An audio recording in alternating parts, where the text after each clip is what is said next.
MacArthur declined to adopt Lane Kiffin's alcohol-free lifestyle, but he did agree to not drink anymore during today's show. Baby steps, right? The Saints kicked off OTAs Wednesday, May 21st. New Orleans currently has 4 quarterbacks on the roster and a brand spanking new coaching staff led by first-time NFL head coach Kellen Moore. And I'm sure everybody's watched the brief practice clips that have been distributed from these workouts, and we'll have all summer to overanalyze Tyler Shuck's throwing motion and Spencer Rattler's footwork and Jake Hayner. I've made my opinions known on Hayner. Now, he got hurt the other day in OTAs, and that's unfortunate. So for this segment, I'll just say, does not look like Tarzan, plays like Jane. Won't be surprised if Hunter Deckers beats him out for a practice squad spot. Of course, the Saints could still bring in another veteran quarterback via trade or signing. Trade for Tua? Did somebody just whisper discount double check? No, not you. Okay, well, maybe I was tripping.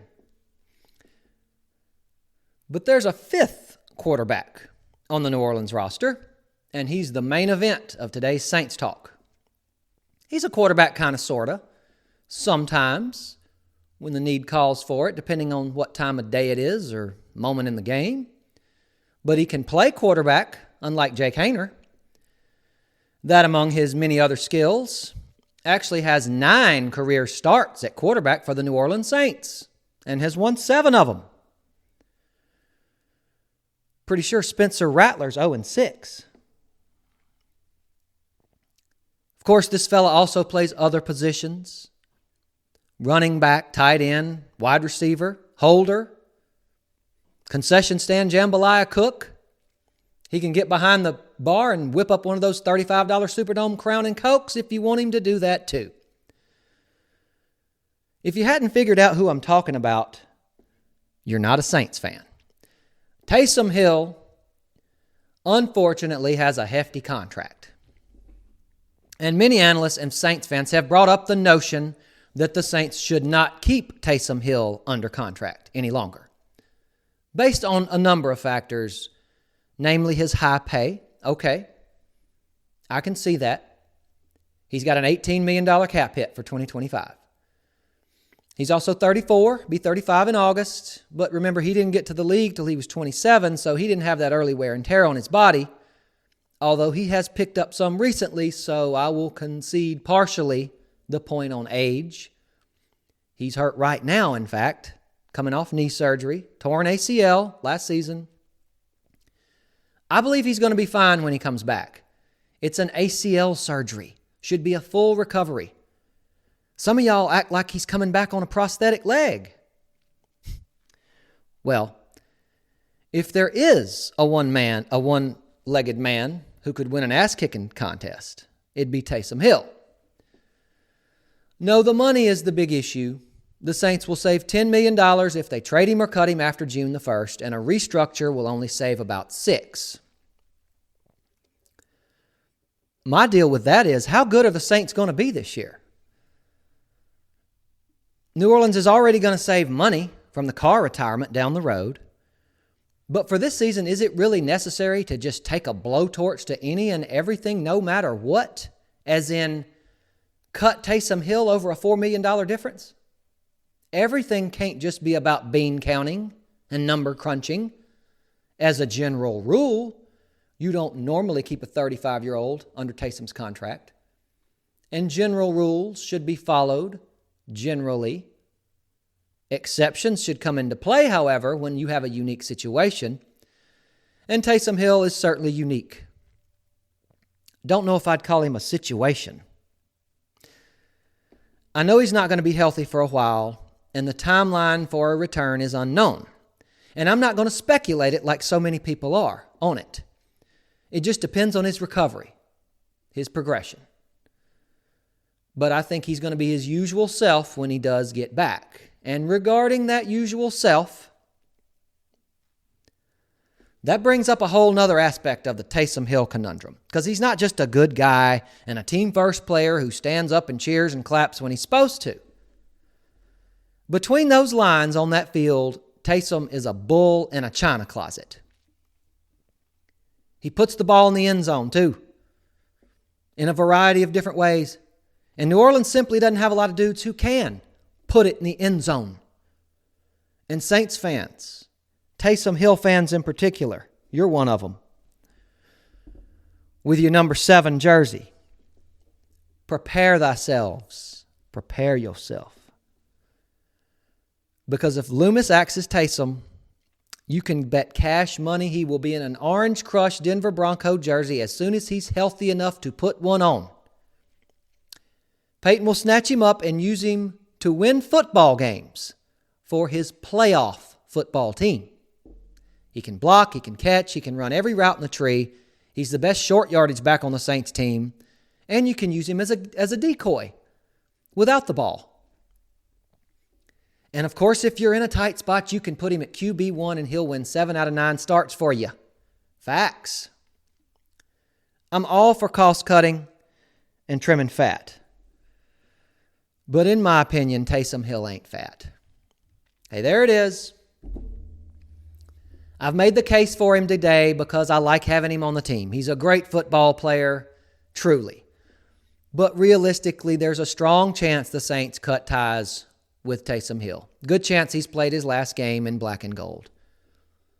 But I've got a sneaking suspicion that offensive-minded head coach Kellen Moore might prefer to have a Swiss Army knife in his toolbox, his offensive toolbox. Might be cooking up a special role for Taysom as we speak, even if it's more for the 26th season than for this coming one. So we'll see. In a few days or so, maybe. I'm hoping for a restructure, but I understand. Before we wrap it up, I want to address the 2025 NFL schedule, which was released a ways back, last week or so. It's been analyzed and overanalyzed 100 times, I'm sure, ever since then, but I'm just going to say probably not like this. One game in particular on the schedule caught my eye. See, Arthur here, being a bit of a math nerd, he did some math. And by his calculations, as of this recording, there are 103 days till the NFL's opening Thursday night kickoff between the Eagles and the Cowboys, September 4th. Meanwhile, the Kansas City Chiefs start their season against the Chargers in Brazil the night after that, on Friday. And I don't think Miss Travis Kelce, Miss Karma is my boyfriend, is going to make that Brazil game. Maybe she will, but I just don't see it. So by Arthur's calculations, you better have done the math right, I'm thinking it'll be about 113 days until Taylor Swift and her flat ass will return to our flat TV screens whether we like it or not. I'm certain she'll be in the house, all dolled up for the Chiefs' home opener against the Eagles in a Super Bowl rematch on Week 2, September the 14th. All fixed up, wearing her sequins, slamming vodkas with Blake Lively and Mama Kelce, Hallmark Christmas movie star Mama Kelce, don't you forget.